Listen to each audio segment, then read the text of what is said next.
Bonjour à tous, soyez les bienvenus. Ensemble, c'est mieux, notre tablée du vendredi. Alors aujourd'hui, j'ai la chance et le privilège d'accueillir un champion d'orthographe, Guillaume Terrien.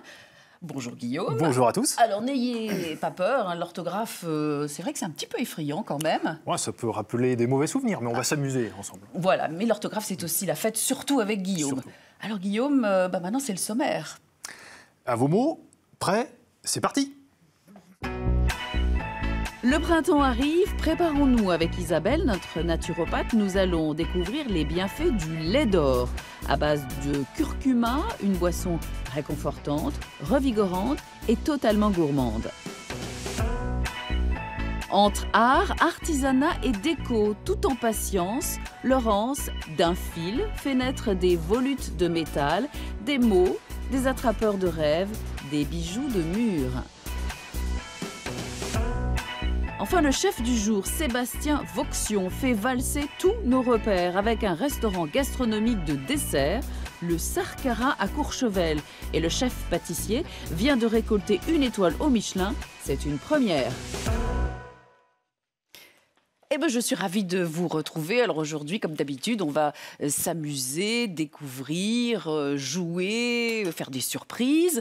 Je présente notre joli tablé aux côtés de Guillaume, notre champion, comme un soleil, comme d'habitude, notre naturopathe Isabelle Schilling, venue nous parler aujourd'hui de printemps, parce qu'il faut se préparer, Isabelle, c'est ça? Exactement, oui, c'est important. En face, Laurence. Laurence est une artiste, un artisan.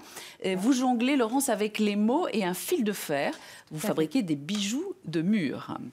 Et enfin, déjà au travail, notre chef du jour, Sébastien Vauxion, qui descend de sa montagne et de Courchevel. Sébastien. Et particularité, vous êtes le chef pâtissier d'un restaurant de dessert. Uniquement de dessert. Uniquement de dessert. On va voir le principe dans quelques instants. C'est particulier. Et puis vous venez d'obtenir une étoile. Tout à fait. Voilà, grand sourire donc. Guillaume Terrien, champion toute catégorie d'orthographe. Vous écrasez tout le monde dans ce domaine. Vous êtes également entrepreneur, chef d'entreprise. Vous avez créé Orthodidacte. Mais si je dois résumer votre parcours, donc champion de France de dictée, par 3 fois 0 faute à la célèbre dictée Pivot, le plus jeune vainqueur de cette dictée. Et par endroit, vous êtes interdit de compétition. Oui, effectivement, notamment au championnat suisse que j'ai gagné à 4 reprises, 4 fois d'affilée. Et le règlement a été modifié l'année suivante parce que certains candidats se sont plaints de voir trop souvent la tête de Guillaume Terrien sur le podium. Et donc, on a créé une catégorie spéciale pour les anciens vainqueurs. Alors, donc, j'ai le droit de participer, mais je suis dans une catégorie particulière. Incroyable. Les mots vous ont toujours parlé? Oui, depuis tout petit. C'est une histoire d'amour depuis tout petit. Ouais. J'ai ouvert des dictionnaires, j'ai eu cette curiosité de chercher des mots. Je ne pouvais pas m'endormir dès qu'il y a un mot que je ne connaissais pas, un mot nouveau que je rencontrais. Alors, je vais vous montrer une image, Guillaume. Regardez. Justement, pour parler de cet amour des mots. Expliquez-moi. Alors, il s'agit de dinosaures. Mais pourquoi je vous montre des dinosaures? Parce qu'en préparant l'émission, je vous ai dit que même tout petit, j'étais déjà capable d'écrire correctement des noms de dinosaures, des noms donc un peu exotiques, forcément qu'on n'emploie pas tous les jours. C'est vrai que les gamins adorent les dinosaures, ils adorent jongler avec ces mots, mais aller jusqu'à les écrire parfaitement. Papa et maman étaient forts en orthographe? Pas spécialement, mais je pense qu'ils ont certainement inculqué une certaine rigueur et surtout une curiosité, me donner envie de faire marcher mon cerveau, d'apprendre toujours, de découvrir des mots. J'ai eu un dictionnaire entre les mains tout petit. C'était un dictionnaire illustré et j'ai commencé par les images, bien sûr. Je recopiais les mots qui correspondaient aux noms d'animaux, par exemple, et puis après les noms de plantes, et puis après, voilà, j'en remplissais des cahiers. Alors, j'ai lu un chiffre, je ne sais pas s'il est exact, qu'un Français moyen, vous, moi, nous connaissons 5000 mots, mais vous, combien en connaissez-vous? Alors, il y a peut-être une différence entre connaître et employer, hein, mais sachant qu'un dictionnaire en un seul volume moyen comporte 55 à 60 000 mots, et que je suis censé les avoir appris, voilà, ce sera entre 55 60 et 60 000. 000 mots. Voilà. Mais que je ne peux pas employer, bien sûr, dans une conversation. Non, mais juste les écrire. Oui, voilà, c'est ça. Voilà, c'est quand même incroyable. Vous parlez combien de langues? Tout le monde autour de ce plateau est en train de défaillir. Ce n'est pas qu'une émission sur la langue française, non. Bon, j'ai étudié une dizaine de langues, on va dire. Je les parle à des degrés divers, voilà, parce qu'il y a des langues mortes aussi que j'ai étudiées, y compris le patois de ma région d'origine, qui est l'Anjou. Le persan, vous m'avez dit que vous connaissiez le persan. Je suis sur le persan en ce moment, effectivement, et je découvre cette culture en même temps. Cette langue, elle est exceptionnelle, elle est...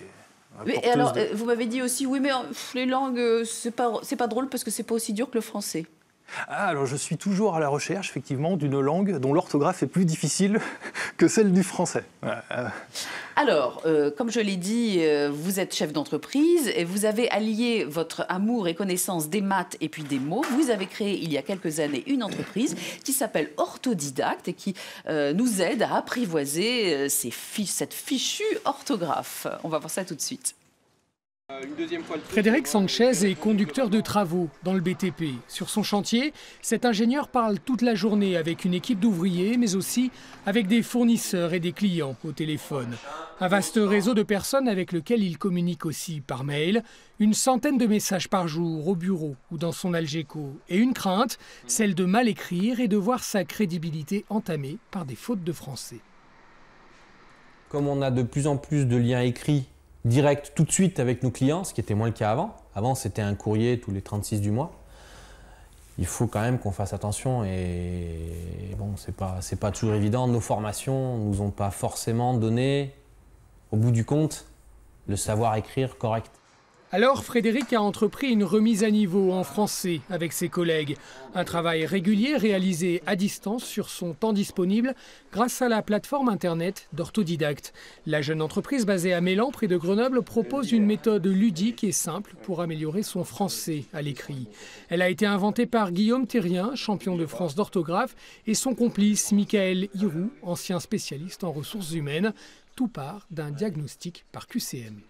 Là, ce qu'on va faire, c'est qu'on va dire, voilà, le système a déterminé que vous avez de grosses lacunes sur l'ensemble de ces thèmes de la langue française. Vous avez des lacunes sur ces thèmes à consolider et en plus, on va vous ajouter des thèmes complémentaires. Donc l'objectif, c'est qu'à partir de toutes ces zones de fragilité, on va générer ce qu'on appelle dans le système un parcours personnalisé d'apprentissage. Des exercices faciles, des moyens mnémotechniques à retenir, des mots expliqués en vidéo. La plateforme propose tout un contenu multimédia bien loin du vieux Becherel.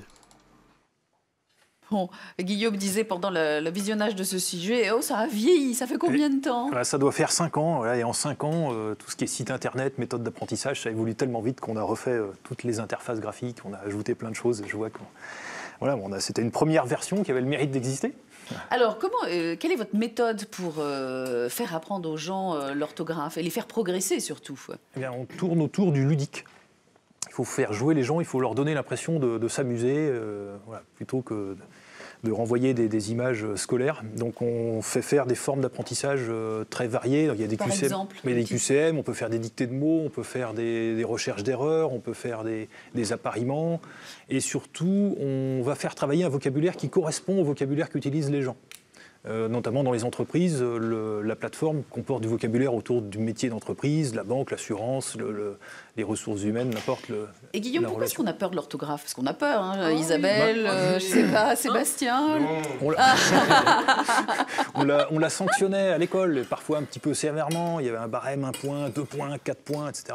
Et on arrivait vite au zéro, et même on allait au-delà du zéro avec des notes négatives, ce qui n'a pas grand sens pour faire progresser les élèves. Donc il ne faut pas que ce soit punitif, il faut plutôt essayer de voir ça comme quelque chose de positif. On est tous négatifs.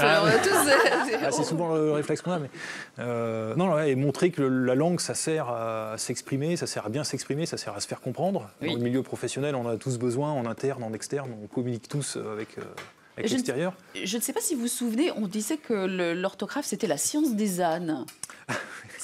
Oui. Oui, vous n'avez pas entendu cette expression? Oui, mais dans le milieu, on dit que enfin dans le milieu, pas que dans le milieu, on dit que c'est la science des ânes qu'il est bon de connaître si on ne veut pas passer pour l'un des leurs. Moi, je suis bien d'accord. Alors, autour de cette table, Laurence, est-ce que vous avez peur de l'orthographe, vous qui sculptez ces magnifiques mots? Plus ou moins, ça dépend des choses. Mais globalement, je me débrouille assez bien. Est-ce que tout le monde peut maîtriser l'orthographe, Guillaume? Alors, je dirais qu'on ne peut pas faire des champions de tout le monde, mais on peut faire progresser les gens. J'en suis témoin quotidiennement, parce que je prends des gens sous ma coupe et je les amène à un niveau. Je prends des gens qui partent de très très loin, qui ont vraiment l'orthographe en horreur, et je leur dis, bon, on est entre nous, on se tutoie, on fait table rase, on recommence à zéro. Et là, j'arrive à les faire progresser, et il y a même des gens qui me disent, souvent, pourquoi on ne m'apprenait pas comme ça? Oui, bien sûr. Voilà. Et je peux vous envoyer mon fils? Volontiers. On va tous s'inscrire. On va faire Mais on va jouer avec collectif. Guillaume. On va jouer. Alors en attendant, est-ce que vous avez un mot préféré? Est-ce que vous les aimez, ces mots? Ah oui, oui. Ah. Mon mot préféré, je pense, c'est pas le plus simple, attention. C'est le kénictis. Le quoi? À vos souhaits. Kénictis. C'est quoi? Kénictis. C'est un poisson. C'est un poisson. C'est un poisson. Voilà, c'est un poisson. Son orthographe est tellement curieuse que le jour où je suis tombé sur ce mot-là en feuilletant le dictionnaire, parce que c'est difficile de le rencontrer dans la vraie vie, j'ai failli m'évanouir. De bonheur, de joie. J'ai fait, oh, celui-là, ça c'est mon mot. Ça y est, c'est mon mot. Le kénictis. Alors on me dit dans l'oreillette, parce que ça je ne l'ai pas inventé, on l'a trouvé dans San Antonio, kénitis. Ah, je ne savais pas. Eh bien, on vous apprend quelque chose. Ça, c'est formidable. Alors, vive le kénictis. Je me tourne... Kénictis. Je me permets de... Kénictis. Oh là, je ne vais jamais y arriver. Et comment est-ce que ça s'écrit? Comment ça s'écrit? Parce que oui, là, c'est... On reconnaît dedans la racine ictus. Pour ceux qui ont fait un peu de grec, ictus, c'est le poisson. Oui. Il y a l'ictiologie. Donc, kénictis, tout d'abord, c'est CH. A-E collé au A. Oui. A-E pris dans l'A. Il n'y a pas beaucoup de mots dans la langue française qui comportent cette orthographe-là. N. Et puis là, la racine ictus, donc I-C-H, T-H-Y-S. Donc il y a 3 H dans le mot. C-H, A-E pris dans l'A, N-I-C-H, T-H-Y-S. Voilà. Voilà. Merci. Merci Guillaume. Sébastien est en train de s'étouffer. Non, mais je ne vais pas vous poser des questions comme ça, Sébastien. N'ayez crainte. Sébastien, est-ce que vous cuisinez le kénictis? Non, mais on est tous un petit peu fébriles. Je ne fais pas de poisson. Mais vous avez vu que Guillaume est bienveillant et que justement, il nous accompagne, il va nous faire des progrès. Alors, Sébastien Vauxion, vous descendez de Courchevel, entre les bourrasques, la neige. Et Sébastien Vauxion est un chef pâtissier heureux puisque c'est une première. Vous venez de récolter une étoile pour votre restaurant, le Sarkara. Sarkara. Qu'est-ce que ça veut dire, Sarkara? Sarkara, ça signifie fragment de sucre, éclat de sucre. C'est issu du sanskrit, donc la langue qui servait à la religion bouddhisme à la base. Et nos hôtels, le K2 notamment, est inspiré de cet univers. Et oui, le K2, le fameux sommet. Tout à fait. Et puis avec le lien vers le Tibet, avec tout un thème sur la structure, sur la décoration, l'architecture. Et donc on a fait le lien avec le sucre par ce nom. Alors on est en train de voir des images magnifiques de vous au fourneau et puis de cet établissement. Alors comment c'est venu cette idée, vous êtes chef pâtissier, de faire un restaurant uniquement de desserts? C'est incroyable. Alors plusieurs choses. La première, c'était de se dire... La pâtisserie a un engouement en ce moment. Beaucoup de gens vont faire des tea time. Mais au tea time, on propose des cadeaux de voyage, des cookies, des pâtisseries boutiques, des petits gâteaux. Mais personne ne proposait encore un dessert gastronomique. Le dessert gastronomique était réservé à la fin du repas gastronomique dans les restaurants. Donc il fallait passer par toute la phase salée avant de pouvoir avoir la chance de déguster un dessert, si on avait encore un peu faim. Et en tant que chef pâtissier, souvent, on est confronté à des clients qui se sont régalés. Malheureusement, ils n'ont plus faim, ils ne veulent pas manger de dessert. Oui, les papilles n'en peuvent plus. Et là, on se dit, mais pourquoi on ne pourrait pas faire un lieu où n'importe qui pourrait commander des desserts gastronomiques tout de suite? sans passer par cette phase. Donc c'est un menu avec l'entrée, le plat, le dessert, uniquement avec des mets sucrés, mais vous utilisez beaucoup les légumes. Alors les légumes, oui, effectivement. C'est une histoire d'amour, une histoire de famille. Je suis fils de maraîcher. Oui. Donc travailler souvent les légumes à la maison. Et puis aussi, il y a eu ce lien avec la région, Courchevel. Nous sommes ouverts toute la saison d'hiver. Et finalement, on a tout le temps les mêmes fruits. Oui. Parce que la plus belle saison pour les fruits, c'est vraiment l'été. Et on se retrouve avec la fin de l'automne. On a encore quelques fruits. Et puis tous les fruits hivernaux, les fruits secs, les fruits moelleux, exceptionnels. Mais je me suis dit, mince, on peut faire quelque chose, on peut faire un lien. Et puis aussi un parcours avec Pierre Gagnère, un artiste dans la cuisine, qui m'a ouvert les yeux. Et déjà mis cette petite graine d'idée à dire, mais on peut travailler les légumes en dessert. Et on voit les photos de vos plats, ce sont de vraies œuvres d'art. Alors champignons, noix de coco, betterave, pamplemousse, clémentine, céleri rave, et c'est incroyable. Et aujourd'hui, vous allez nous faire quoi? Aujourd'hui, je vais vous préparer des ravioles garnis d'une crème de cerfeuil tubéreux. On est sur vraiment la fin de la saison, donc on en profite encore. Une compotée d'érelles que je ramasse à la fin de l'automne à Courchevel, avec un peu de cardamome noir. Des poires pochées au chignin. Et ça sent déjà, on sent déjà le chignin et le pochage. Alors, je me tourne vers Isabelle, qui était très intéressée, parce que les légumes, ça lui parle. Isabelle est notre naturopathe. Vous êtes installée au-dessus de Grenoble à Uriage. Vous venez régulièrement nous parler santé. Alors, c'est le printemps qui arrive et il faut se préparer. D'ailleurs, pourquoi il faut se préparer, Isabelle? Alors, il faut se préparer. Pourquoi? Parce que en hiver, on a mangé assez gras, assez lourd, pas mal de fromage, tartiflette, etc. Donc, c'est bien d'aider un peu notre foie à se libérer, à vidanger ses toxines. Et donc, pour cela, on va faire quoi? On va manger des légumes amers, comme par exemple l'endive, l'artichaut, le radis noir, c'est bien aussi. Ça, c'est plutôt pour la vésicule biliaire que le foie. Et on va également manger des légumes un peu soufrés. Le céleri, par exemple? Oui, céleri, ail, oignon aussi. Le chou, non? Chou, oui, un petit peu. Ou bien sinon, pissenlit, là, on commence à en trouver. L'ail des ours, un petit peu pour les plantes sauvages. Donc c'est vrai de mettre tout ça un petit peu dans notre assiette. Même les radis qu'on commence à trouver, les radis roses, là, c'est vrai que c'est bien de pouvoir en remettre un petit peu dans nos assiettes.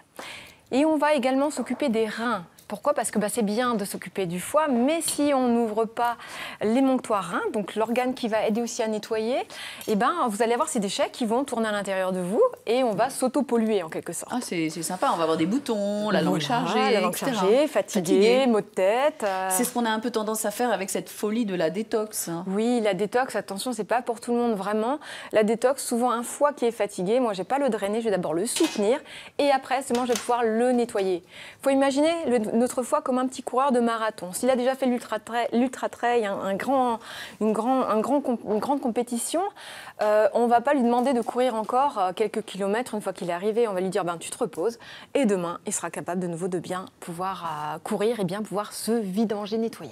Ça vous parle, Guillaume? Vous êtes très, très attentif. Oui, je suis sportif aussi, donc j'aime bien donc ça vous parle. Non, mais nous aimons beaucoup les conseils d'Isabelle parce que c'est raisonnable et surtout, il ne s'agit jamais de punition. Vous voyez ce que je veux dire?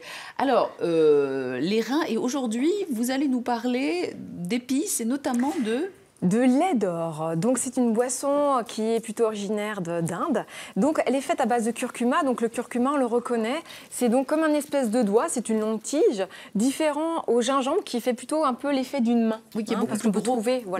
Donc on peut trouver ça facilement maintenant en magasin bio, chez des épiciers un petit peu. Et donc cette boisson, elle va être faite à base de lait de coco. J'ai mis aussi moi un petit peu dans ma préparation du lait de soja, du miel, mais on pourrait mettre du sucre, de la cannelle, du curcuma qui a une action anti-inflammatoire, de la cardamome, même moi j'ai de la cardamome claire, pas la foncée, et un petit peu de piment, parce que pour être assimilé, le curcuma a besoin d'un peu de piment. C'est une association intéressante, Sébastien, que tout ça. Bien sûr, ça m'inspire. Mais oui, mais vous allez goûter. Beaucoup donc d'épices. Et donc, normalement, cette boisson, elle était là, on l'a montrée pour des propriétés anti-inflammatoires et hépatiques également. Alors, c'est bien, mais moi, quand je vais conseiller du curcuma, il me faut 250 mg de curcumine pour que ça soit efficace. Et vous comprenez bien que là, dans ce curcuma, c'est comme ici, et dedans, il y a des fibres, il y a de l'eau. Donc, on n'arrivera jamais à trouver cette quantité de curcumine même dans cette tubercule.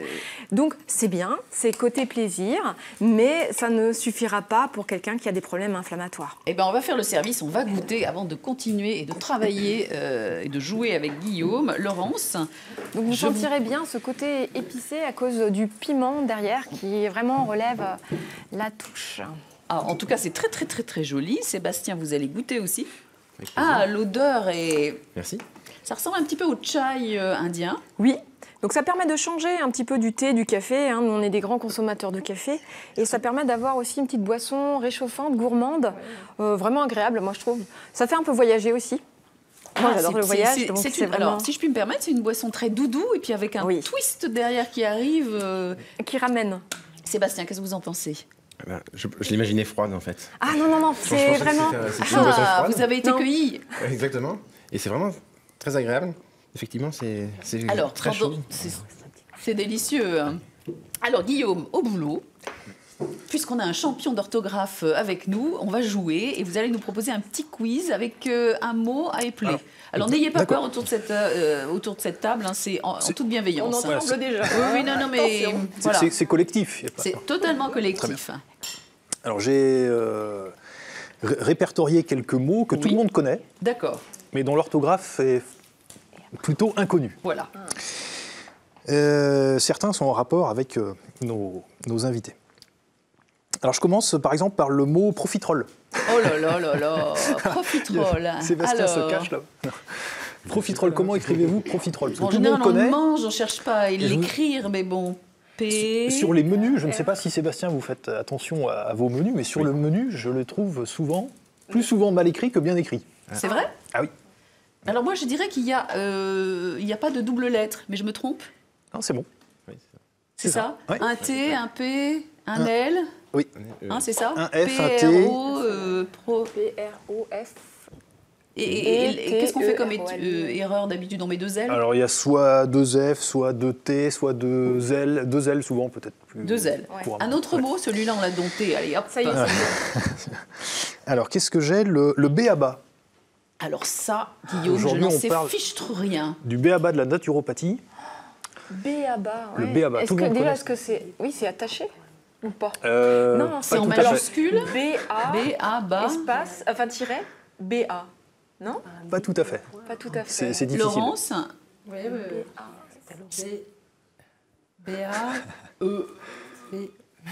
Guillaume, on donne notre langue au chat, hein, franchement. Alors, il faut mettre des points B point, mais tout en minuscule. B point A point, Ah oui. trait d'union BA. Pour que ça fasse B, A, BA. B point A point, trait d'union BA. Donc, bon, eh ben, écoutez, théoriquement, il faut contact, penser à tous ces petits symboles aussi. On va tous aller voilà. s'inscrire chez vous.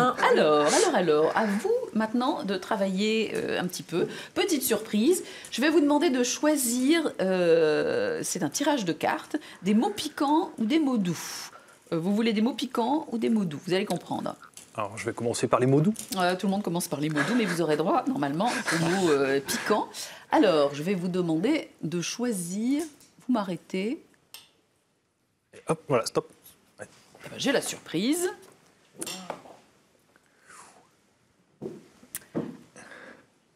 Ah ben, vous êtes muet. Et donc, que m'inspire ce mot-là? Absolument. Eh bien, ce mot-là m'en inspire d'autres. Je botte un peu en touche, mais ça Vous avez m'inspire. le droit. Ça m'inspire le mot tendreté. Ça existe? Eh oui, parce que toujours dans le domaine de Sébastien, on parle de la tendreté de la viande, figurez-vous, et non pas de la tendresse de la viande, comme on entend régulièrement. Ouais, C'est pas très joli, tendreté. Ça fait un petit peu technique, un petit peu rude peut-être. Oui, c'est vrai Alors que la que ça tendresse, fait ça fait la plus, tendresse, la caresse. On est sur la tendresse, la caresse, mais on parle de la tendreté de la viande. Isabelle. Oh, moi, les câlins... on c'est prend. ça, quoi. Ah ouais, Sébastien. Ma chérie. Oh, bravo. Voilà, la chérie comprendra. Plus oui, les enfants, tendresse, ça fait penser au bébé, la petite enfance. Moi, je dirais que c'est un besoin. C'est un besoin, n'est-ce pas? Alors, on reste avec Laurence, qui, pendant qu'on discutait, a continué à travailler. Tout à fait. Alors, Laurence Lavoie, les mots, la voix. Laurence est artisan. Artiste aussi, vous créez des bijoux de mur Voilà. et vous êtes installé entre Grenoble et Lyon. Oui, c'est ça, tout à fait, aux Avières, pour être précise, dans le Nord-Isère. Voilà. Et expliquez-moi comment vous travaillez donc avec un fil de fer. Voilà. Et vous fabriquez, regardez, on va tout de suite voir, on en voit en ce moment, vous nous avez fait Ensemble c'est mieux. Et vous fabriquez ces très jolis volutes de métal qu'on peut accrocher sur les murs. Voilà, ce sont des bijoux de mur. C'est pour décorer, c'est de la décoration murale, voilà, en fil de fer, qu'on peut mettre dans toutes les pièces de la maison, pour décorer un endroit, mettre un mur un petit peu en valeur. Alors, on vous voit au travail. Comment est-ce que vous est venue l'idée de travailler, d'apprivoiser à la fois le fil de fer et les mots? Je travaillais avec ma maman, qui avait une boutique dans un village artisanal à Venosque, dans le sud de l'Isère, sous les Deux Alpes. Et donc, je faisais de la bijouterie, et puis j'ai commencé à travailler un petit peu le fil de fer, et puis petit à petit, j'ai essayé de faire des mots. Et... Votre maman était aussi dans la bijouterie? Elle était maître artisan, elle était peintre sur soie et elle faisait de la création textile. C'est comme Sébastien et les maraîchers, enfin, il y a une filiation. De famille, voilà. Ouais. Alors, je remonte, hein. Voilà, qu'est-ce que ça donne? Hop alors, hop. Et on va vous voir travailler, vous êtes en train de travailler sur quoi? Alors, je suis en train de travailler sur votre mot préféré. Est-ce que vous arrivez à le dire? Kennictits, c'est ça? Très bien. Et on peut peut-être la caméra de Yann va s'approcher et va vous voir travailler. Surtout, j'aimerais bien qu'on voit votre geste parce qu'il est à la fois fort et délicat. Quel fil employez-vous, Donc c'est du fil de fer recuit. Oui. Qu'est-ce que c'est que le fil de fer recuit? Donc c'est un fil qui a été cuit deuxième fois dans un four, ce qui lui permet d'être assez malléable. Et qui lui donne sa teinte noire. C'est un fil qu'on utilise en maçonnerie, en fait. Voilà, c'est un matériau que j'ai détourné. Alors, quand on vous a donné le mot préféré de Guillaume, est-ce que vous l'avez trouvé joli? Est-ce qu'il vous a plu? Oui. J'ai bien aimé tout le CH et puis le E dans le A aussi. Et oui. Ouais. Est-ce qu'il y a des mots qui sont plus jolis que d'autres à écrire? Mais j'adore écrire, c'est le mot bonheur. Oui, ouais, j'aime beaucoup écrire. Oui, il y a bonheur, on le voit. Oui. Pourquoi? Ça veut tout dire, bonheur, je pense. C'est quelque chose qui est important, primordial même, je dirais. On a pensé, Guillaume, que ce travail sur les mots, ça vous plairait? Ça vous parle? Ah oui, nécessairement. Oui. Ça me rappelle aussi tout le débat qui court en ce moment sur l'écriture manuscrite. L'écriture manuelle dans l'enseignement de la langue, puisque la forme des lettres, le fait de le tracer à la main ou avec un objet, un fil de fer, ça imprime le cerveau également. Le débat, c'est est-ce qu'il faut évincer l'écriture manuscrite au profit d'une écriture complètement sur clavier? Donc, le débat dans les petites classes. Et je pense que ça aide à l'apprentissage de l'orthographe, de la langue, de conserver une phase d'écriture manuelle. Oui, le graphisme, le geste, il y a une mémoire du geste. Imprime le cerveau. Il y a une mémoire du geste, il y a un double L qu'on lance comme ça, il y a l'accent qu'on va faire comme ça. Alors sinon, on appuie sur une touche de clavier, que ce soit un L, une grande lettre, une petite qui descend avec un gros ventre ou pas. Ouais. Alors là, vous adoptez une position, j'allais dire, conservatrice, j'aime pas trop ce mot, mais vous aimez bien bousculer les mots. Hein. Vous êtes aussi pour que la langue vive. Oui, alors il n'empêche que j'ai créé une méthode d'apprentissage sur Internet. Voyez, oui. Donc c'est pas du tout incompatible. Aujourd'hui, je consulte plus le dictionnaire de manière électronique que le dictionnaire papier, par exemple. Voilà. Mais c'est vrai qu'au départ, quand on est petit, je pense que c'est un bon passage que justement de s'astreindre à écrire de manière manuscrite pour bien maîtriser la forme des lettres. Laurence, vous aimez bien écrire? Vous avez des souvenirs d'écriture ou de dessin, petite? Moi, j'aime beaucoup écrire, oui. Ouais. Puis c'est vrai que je trouve on le fait beaucoup moins qu'avant. On est toujours en train de taper sur des claviers. Oui. C'est que l'écriture manuscrite se perd un peu. Bon, on vous laisse dompter ce mot magnifique mais relativement terrible proposé par Guillaume. Et on vous remercie parce que c'est vrai qu'il est splendide. Mais Valérie, je pense que c'est encore important de voir écrit parce que pour certaines personnes, c'est plus important de vraiment travailler visuellement.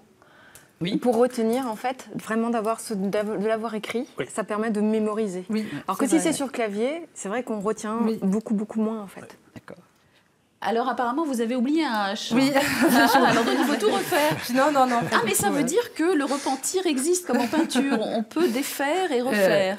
Oui, dans une certaine limite, oui. Là, j'ai juste oublié une lettre, donc je repars un peu en arrière. Ben, on vous laisse tranquille, mais donc on voit qu'on peut... Mais c'est pas facile. Bon, pendant ce temps-là... Mais non, mais pendant ce temps-là, je me tourne à nouveau vers Sébastien qui est en pleine action. Alors, est-ce que je peux vous demander tranquillement ce que vous êtes en train de faire sans vous perturber? Donc là, j'ai garni les ravioles Oui. de crème de cerfeuil. Oui. Et je suis en train d'enlever l'excédent de pâte. Alors, vous me disiez que c'est presque la fin du cerfeuil tubéreux. Déjà, le cerfeuil tubéreux, c'est quoi? Tout le monde ne connaît pas le cerfeuil tubéreux, n'est-ce pas, Isabelle? Moi, je connais, mais c'est très rare dans... Moi, j'ai du mal à en trouver. Hein. Ah ben, ça ressemble au curcuma. Bah, c'est un tubercule. Ouais. Ah bah voilà. C'est un tubercule. Alors ça, c'est une plante que l'on plante généralement au mois d'août et qu'on récolte à peu près au mois d'août. D'accord. C'est des plantes qui mettent à peu près 1 an à venir et on les garde en terre, au frigo, en chambre froide, en terre. Et donc, ce qui nous permet de pouvoir les garder très longtemps. D'accord. Et ça vient d'où? Vous arrivez à faire pousser des choses en montagne? Vous avez un potager ou c'est trop haut? Malheureusement, avec la saison, on ne peut pas avoir de potager. J'aimerais avoir un verger, par contre. Oui. Avoir un verger un petit peu plus bas, ce qui nous permettrait d'avoir des cultures à l'automne, enfin, au printemps, sur l'été, et de pouvoir faire rentrer des choses qu'on conserverait simplement en chambre froide pour l'utiliser l'hiver. Est-ce que vous avez un truc ou une astuce à nous montrer? Alors, tout à l'heure, je sentais ce que vous pochiez dans ce magnifique sirop, ça a embaumé. Tout à fait, ce sont des poires. Oui. Des poires que j'ai simplement épluchées à maturité. Oui. Donc le sirop, c'est un vin, un chignien. Il est un petit peu acide, donc ce que je fais, c'est que je le fais bouillir et je le flambe. Le flamber casse un peu cette acidité. Et après, je viens l'agrémenter comme je le souhaite. Donc un petit peu de sucre, des rondelles d'agrumes, orange, citron, un peu de laurier, du poivre noir, et là, dans ce cadre-là, de la cardamome noire, qui a un côté un peu sauvage, un peu animal. Oui, c'est ce qui va éviter que ça soit trop sucré, un peu écœurant, et qui va casser le... Exactement, et puis la nature du vin joue beaucoup. Oui. Si on prend des vins cuits, on sera tout de suite dans le sucre. D'accord. Donc là, on va chercher plus à la Le chilien est beaucoup plus vif. Oui. Et ça va apporter de la fraîcheur et de la légèreté dans le plat. Donc, mesdames, messieurs, quand vous faites pocher vos poires, vos pêches, n'hésitez pas à mettre un peu de poivre ou du chilien. Tout à fait, épicé, n'hésitez pas à épicer selon les goûts. Et puis aujourd'hui, on a la chance d'avoir ces magasins bio où on trouve de tout. On trouve vraiment de tout. Un repas de dessert, comment est-ce que ça passe? On a tendance à penser que ça peut être un peu écœurant. C'est Pardon. une idée toute faite, malheureusement. Mais oui, mais vous aimez bousculer les idées. Exactement. Et alors, c'est assez naturel chez moi parce que les desserts ne sont pas très sucrés. Ce sont les fruits qui vont venir sucrés, ou même le cerfeuil. La crème de cerfeuil n'est pas sucrée. C'est la réduction de la pulpe qui fait que ça va sucrer naturellement. Donc pas de sucre ajouté. On est dans des pâtes à ravioles, les mêmes qu'on utiliserait en salé, avec des bouillons où on est toujours sur un fil. Et donc en fait, les desserts peuvent se succéder sans jamais être saturés. On vous laisse continuer à travailler. Vraiment, on a hâte de goûter. Je pense, Guillaume, que vous êtes assez impatient de goûter ça. Alors, on va reparler de cette rencontre avec cet homme qui a marqué votre vie, c'est Bernard Pivot, et ses dictées, les Dicos d'or. Oui, bien sûr. Vous en avez fait combien? J'ai participé à 1, 2, 3, 4 éditions. Sachant qu'il a commencé en 1985 et j'étais un petit peu petit pour commencer à cet âge-là de toute façon. Et ma première édition, ça a été en 95, via le collège, puisqu'un jour le professeur arrive en classe et nous dit on va faire une dictée comme tous les mercredis, mais celle-ci elle est qualificative pour la dictée de Bernard Pivot.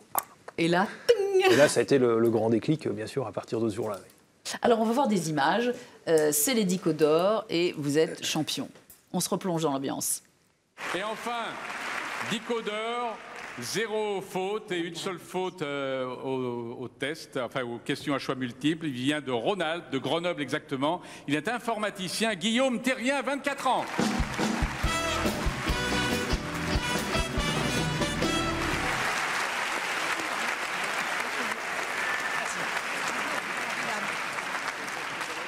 Vous dire un petit mot?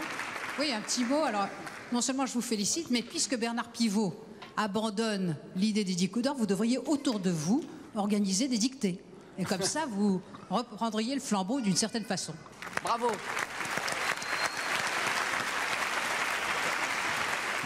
Voilà, c'était le 22 janvier 2005 à l'Académie Fratellini et c'est Hélène Carrère d'Ancos, académicienne, qui vous félicite ainsi et qui vous tend une perche pour organiser les dictées.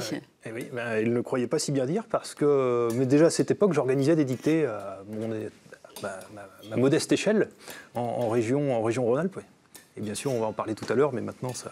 Et vous répétiez avec des copains ? Oui.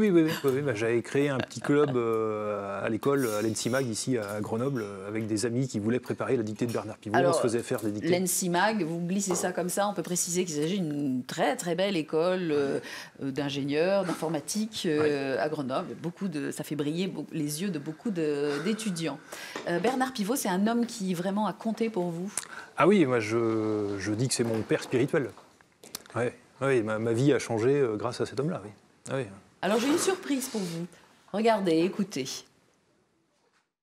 Guillaume, je suis heureux de vous saluer et je sais que vous n'êtes pas seulement un champion d'orthographe, mais vous étiez aussi un champion de mathématiques. Et c'est l'occasion pour moi de dire que très souvent, les garçons et les filles qui sont bons en maths sont souvent bons en orthographe aussi, comme s'il y avait eu une sorte d'adéquation dans la qualité entre les chiffres et les lettres. Et puis, je sais que vous continuez d'être un militant de l'orthographe. Je vous en félicite parce que vous savez, comme les gens qui aiment comme l'orthographe, que les mots ont une identité, ils ont une esthétique, ils ont une histoire, et qu'il faut donc les respecter. Et respecter, c'est respecter leur orthographe. Et donc, étant convaincu de cette chose-là, je sais que vous faites 1000 choses pour que l'orthographe soit enseignée et qu'elle soit respectée. Bravo, Guillaume. Voilà, il a accepté de faire ce petit message pour vous, parce que c'est un homme très occupé. On entend le journal du dimanche, les Goncourt, Twitter aussi, où il est très présent. Ouais. Merci pour ce joli cadeau. Merci, cher Bernard. Alors, écoutez, il a été charmant, là, attrapé comme ça au téléphone, et il a fait ça. J'en profite pour montrer son dernier livre qui s'appelle Lire. C'est très, très joli. Je ne sais pas si vous le connaissez. C'est un livre qu'il a coécrit avec sa deuxième fille, Cécile. Et c'est les rituels de la lecture, c'est tous les petits secrets, tout ce qui entoure la lecture. Par exemple, il parle des dictionnaires, son amour des dictionnaires, comme vous. Il y a des photos, et bien évidemment, je vais vous l'offrir. Il est pour vous après l'émission. Voilà. Merci. Alors, ah oui, alors, est-ce que le mot cadeau est terminé ? Bravo, Laurence. Alors, on va le montrer, on va le déguster, ce mot. Voilà, il est pour vous. Merci, Laurence. Bravo, Laurence. Et on va le voir. Ah oui. Est-ce que vous pouvez le montrer, je ne sais pas sur quelle caméra en revanche, en face de vous, comme ça, vous le montrez, voilà. Parfaitement écoutez, écrit. ça sort très très bien au niveau graphisme, ça là c'est pas facile à voir, mais bravo, parce que vous avez dompté votre trac aussi, c'était pas évident, donc merci beaucoup Laurence d'avoir relevé ce défi. Alors Guillaume, quand je vous ai dit, si je vous dis ensemble c'est mieux, ça vous fait penser à qui? Vous avez répondu Florence Deschamps. Eh bien, on accueille tout de suite votre invitée, Florence Deschamps, sur sa musique. Une entrée dynamique pour Florence Deschamps, femme des années 80. Pourquoi avoir choisi ce titre emblématique de Michel Sardou ? Alors pourquoi avoir choisi ce titre? Parce que je suis ici en tant que présidente d'une association du club de Grenoble, Sœurs Optimistes, qui est une association qui défend et promeut l'image de la femme à travers le monde. Et cette chanson nous a paru symbolique de la place qu'a pris la femme au cours du XXe siècle dans notre société. Et en plus, elle est chantée par un homme, ce qui nous a aussi paru intéressant parce que notre combat pour les femmes se veut avec les hommes et non pas contre eux. Vous êtes également chef d'entreprise et vous accompagnez les femmes dans la formation. Mais je vais demander tout de suite à Guillaume pourquoi tout de suite vous avez pensé à Florence. Pourquoi l'avoir invitée? Pourquoi? Parce que je sais que c'est une personne déjà qui est très dynamique, très active dans le milieu grenoblois associatif professionnel. Et puis surtout, son association, le club Sœurs Optimistes Grenoble 2000, organise un concours d'orthographe, une dictée depuis maintenant une bonne quinzaine d'années. Et j'ai participé à la toute première édition. Je n'en ai ai pas raté une seule, je crois.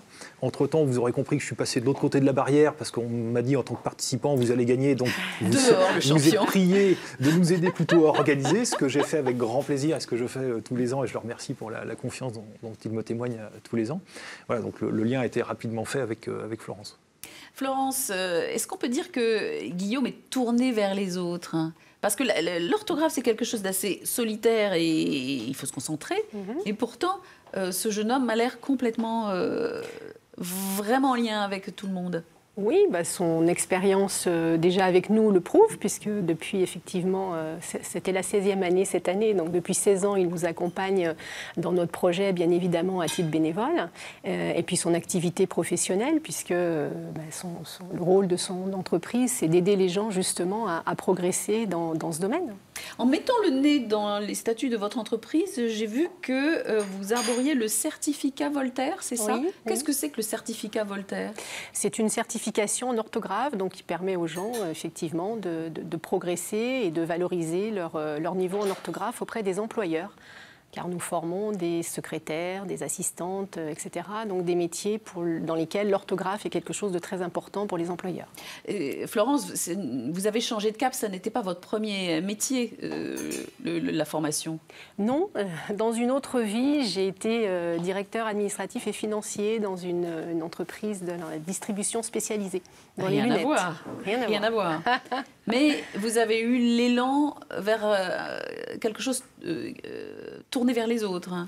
Oui, tout à fait. J'ai postulé pour un poste. La formation me plaisait. J'avais, dans le cadre de mon métier, eu à organiser des formations. Et j'ai postulé à une offre d'emploi pour un poste de formatrice. Et on m'a proposé la pédagogie qu'on développe aujourd'hui dans la structure que j'ai créée, l'entreprise d'entraînement pédagogique, où en fait on forme les gens sur poste de travail comme s'ils étaient en entreprise. Voilà. D'accord.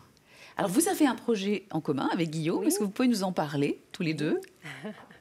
Alors, la dictée que nous organisons tous les ans avec le club Soroptimiste Grenoble 2000 a perduré pendant un certain nombre d'années et nous souhaitons, après discussion avec Guillaume, lui donner aujourd'hui un nouvel élan et surtout une nouvelle dimension, puisqu'aujourd'hui on faisait ça sur la ville de Grenoble, c'était quelque chose d'assez intimiste et grâce aux techniques développées par Guillaume, il vous expliquera mieux que moi, nous allons organiser l'année prochaine une dictée au niveau international, puisque ça serait un challenge des clubs soroptimistes des pays francophones, puisque notre organisation se trouve dans différents pays, bien sûr. Comment ça va se passer, Guillaume, concrètement? Expliquez-moi. Alors, Orthodidact a conçu la dictée, a créé le concept de dictée en ligne.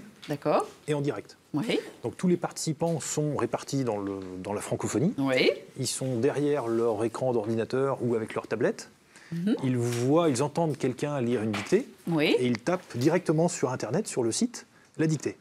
D'accord? Donc, on enlève papier et crayon. Mais comment on fait pour ne pas tricher? Alors, on ne peut pas faire de copier-coller, par exemple, dans la zone. Il faut forcément un minimum de surveillance, comme à tout examen, ou même sur une dictée papier, il faut un peu de surveillance. Ouais. Voilà. Et l'avantage de cela, c'est qu'on a la correction instantanée. Oui.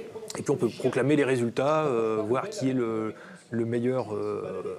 Il y a les classements individuels, les classements par équipe. D'accord. Et pendant qu'on parle, on voit les images de la dictée que vous organisez dans les collèges, animés par Jamy, et avec le mot gageure, le terrible gageure. J'aurais pas su l'écrire, ni même le prononcer d'ailleurs. Alors justement, cette année? Donc cette année, nous reconduisons l'événement La dictée des collèges, qui est le championnat de France d'orthographe dans les collèges. Il a lieu au collège La Salle, l'Aigle Grenoble, donc c'est lundi prochain, à 14h. Il est ouvert à tous les collégiens de France, de la 6e à la 3e, donc là aussi avec une dictée en ligne, en direct. C'est monsieur David Smetanine qui sera le lecteur de la dictée cette année. Donc nageur, médaillé olympique, handi sport. Voilà, champion paralympique de natation, tout à fait, entre autres. Et donc il est filmé et ce film est retransmis sur le site Orthodidact dans tous les collèges participants. Donc encore une fois, les collégiens sont dans leur établissement avec leurs enseignants habituels. Formidable. Et ils vont taper sur ordinateur ou tablette. Et ça permet de faire participer tous les collégiens, y compris jusqu'aux Antilles. Et on nous remercie énormément et on les remercie aussi de participer, parce que pour une fois, les D'accord. Antillais nous disent on peut participer à un événement comme tout le monde depuis notre collège en direct. Malgré la distance. Ouais. Alors, Florence, je vous ai demandé d'amener, en surprise, un objet qui pour vous symbolisait Guillaume. Est-ce que vous pouvez nous le montrer? Oui, Je crois qu'on en a déjà pas mal parlé. pas mal parlé. Je crois Ouais. que je ne me suis pas trop trompée. Voilà. Je Alors, vous ai qu'est-ce que amené c'est que ce- un dictionnaire qui a bien vécu. C'est le vôtre? C'est le dictionnaire d'une grand-mère. Oh, Voilà. il est magnifique. Est-ce que vous-même vous utilisez des dictionnaires encore? Ou est-ce que Alors aujourd'hui, on passe beaucoup au dématérialisé, mais oui, on en a encore, bien sûr, à la maison. Alors je crois de là reconnaître le petit Larousse des années 60. Non, je C'est plaisante. pas l'année. Ah, Mais non, c'est bien Larousse. Ça y est, on vous a tout de suite cru. Non, mais c'est terrible. C'est terrible. Alors, c'est le deuxième tirage de cartes. Alors, cette fois-ci, ben, c'est les mots évidemment piquants. Donc, même principe. Je vais vous demander de choisir Hop, là, la première. la première. Alors, hop. Impasse. L'impasse. L'impasse. Ne jamais faire l'impasse sur un concours d'orthographe. Il faut y aller. Coûte que coûte. L'origine du mot. Il y a passer dedans, ne pas passer. On arrive dans un cul-de-sac, on ne peut pas passer, c'est une impasse. Oui, il n'est pas très compliqué, Non, ça va. celui-là. Vous avez été gentil. Oui. Oh, on pourrait l'écrire avec un N, entre guillemets. Nos jeunes pourraient être tentés, et puis d'oublier le S au passage. Enfin, Rappelons qu'il y a un M devant les lettres B, P et M. voilà, c'est dit. Mbappé. Isabelle, je ne sais pas pourquoi j'ai dit ça. Alors moi, impasse, c'est rebondir en fait. Voilà, s'il y a quelque chose qui s'arrête, je pense prendre un temps de réflexion et rebondir. Sébastien, qui est en train de nous faire une œuvre d'art en direct. C'est chatoyant, c'est joli, c'est coloré. Impasse, ça vous parle ou... Moi, l'impasse, ce serait plus physique, se retrouver coincé dans une impasse, Ouais, être mal dirigé et se retrouver ouais. coincé. Une angoisse, physiquement. quoi. Ouais, c'est ça. Ouais, pas quelque chose de très sympa. Non. C'est splendide, hein. Franchement, on a hâte de plonger dedans. Mesdames, est-ce que ce mot vous parle ou pas? Oui, ce serait plutôt quelque chose à détourner et changer de chemin, de trajectoire, faire autrement. Oui, également. Moi, j'accueille des personnes en reconversion professionnelle qui se croient souvent dans une impasse et justement, on les aide à s'en sortir. Voilà. De la difficulté naît la Tout à créativité fait. et la résilience, Tout à pour fait. employer un autre mot tout à fait à la mode, résilience. Voilà. Alors, vous regardez votre Ah oui. mot. Oui, et je me disais, Laurence, moi j'aime bien mettre les points sur les i. Alors, Il va falloir trouver une manière. alors parce c'est que pas là, facile. Vous avez fait. Il est bombé. Voilà, il est bombé, il est collé. Ouais, Voilà, ouais. je vous taquine, mais c'est magnifique. c'est un très joli cadeau, n'est-ce Ouais, pas? ah oui, magnifique. Voilà. Alors, pendant que Sébastien termine de dresser, est-ce que on vous bouscule ou est-ce que c'est prêt? Est-ce que je vais pouvoir prendre vos très jolies assiettes? Pas encore. Pas encore. Comment il s'appelle déjà? Est-ce qu'il a un titre? Alors, le titre, c'est le cerfeuil tubéreux. Donc, la crème que j'ai mis dans la raviole, Oui. avec la marmelade Ouais. de... Excusez-moi. Mais je vous en On prie. s'entend en même temps. Vous savez quoi? La marmelade de... Je vous laisse terminer tranquillement Ouais. et je vais travailler un peu. C'est le moment du jeu. Alors, je précise que la question du jeu a été concoctée, écrite, pensée par notre champion Guillaume. C'est « Je m'écris comme je me prononce ». Alors, il va falloir m'aider, hein, Guillaume. Obnibulé, obnubilé, omnibulé, omnubilé. Là, vous nous avez vraiment soigné. Là, c'est juste oui. pas possible, Voilà Guillaume. encore un mot qu'on emploie souvent, mais qu'on ne sait pas trop écrire et qu'on ne sait pas trop prononcer. Oui, c'est vrai. Oui. Et qu'est-ce que ça veut dire? Alors j'allais partir sur l'étymologie, mais je vais vous donner la réponse si je vous parle de l'étymologie. Donc je vais donner le sens général, c'est être devant un voile, un brouillard, d'être dans le brouillard. Voilà. Étymologiquement, c'est ça. Et donc ça veut dire être complètement pris Comme un dans... lapin devant les phares d'une voiture. Voilà, si on veut. Si on veut. Être aveuglé, voilà, être aveuglé par une passion, par exemple. Alors, on gagne, parce que c'est un jeu, et une fois qu'on a bien travaillé, eh bien, on gagne un abonnement de 6 mois au parcours de formation orthodidacte, voilà. Et c'est un parcours qui est ouvert à tout le monde, les jeunes, les plus âgés, enfin, vous Oui, vous adaptez. à partir du collège, on va dire, voilà, jusqu'aux adultes. Jusqu'au... Voilà. Vous avez un autre petit mot à nous soumettre éventuellement Oui, qu'est-ce que j'avais encore en stock Alors justement, j'avais le quiz. Quiz. Le quiz. Q... Un petit mot, mais... I... Un Z ou deux Z? C'est ça la question. ZZ aussi. Alors, un seul. On a tous perdu, Bon, ben voilà, quiz, il n'y en a qu'un seul.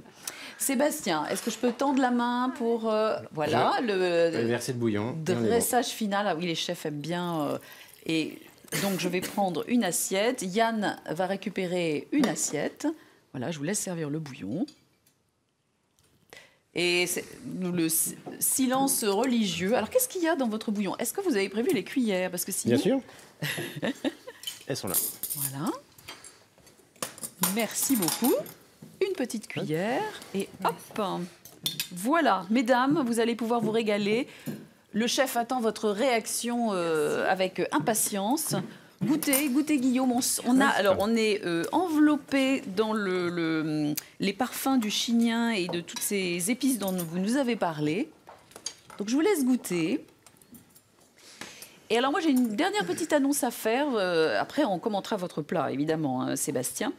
C'est en ce moment Grenoble, l'opération Grenoble Biennale des villes en transition. C'est jusqu'à la fin du week-end. C'est la 2e édition. Il y a des animations, des débats, des ateliers, des jeux, des expos. C'est à la fois sérieux, ludique. C'est vraiment préparer le monde et la ville de demain avec des scientifiques, des artistes, des acteurs. Et demain il y a vraiment un temps fort si vous vous sentez dans cet élan de changement. Eh bien, à partir de 9h30, il faut aller au Palais des Sports. Où vous pourrez participer à notamment un atelier géant de créer le vêtement qui te ressemble, avec des brodeuses, des couturières, des créatrices. Voilà, et ça se terminera avec un grand défilé de mode et de concerts. J'ajoute que Grenoble est candidate pour la capitale verte en 2022. Voilà, alors la réaction sur ce plat splendide. Guillaume. Moi, ça y est, je suis parti, je suis sur le plat. Là. Vous avez décollé. Voilà. Vous avez décollé. Et on Isabelle voyage, c'est sûr, on voyage, c'est délicieux. Il y a vraiment ce côté un peu croquant, on retrouve bien les arômes de fruits et avec le petit jus un peu sucré. Mesdames, qu'en pensez-vous?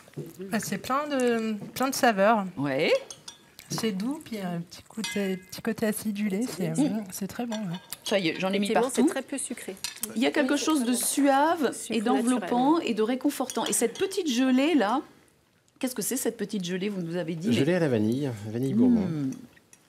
Merci pour beaucoup. Venir merci. Merci beaucoup Sébastien. Alors, je ne sais pas si vous visez la seconde étoile, mais voilà, je vous le souhaite avec tout ce que ça implique. Je vous souhaite l'inspiration, je vous souhaite de planter votre verger. Et merci d'être descendu de Courchevel, parce qu'en ce moment, vous ne touchez pas terre avec cette étoile. Et vraiment, vous avez pris sur votre planning. Isabelle, le lait d'or était délicieux, il a fait l'unanimité. Merci beaucoup. Guillaume, bravo, champion de dictée. On va tous chez vous, on va faire un wagon chez Orthodidacte. Merci. Laurence, merci d'avoir dompté votre trac pour faire ce mot magnifique. Et Florence, bravo pour ce que vous faites. C'est magnifique pour votre projet avec Guillaume. J'ajoute que dans quelques instants, c'est votre journal. Bon week-end à tous et lundi, bien évidemment, vous retrouvez Karine et Alain pour un nouvel Ensemble, c'est mieux. Bye bye. Alors...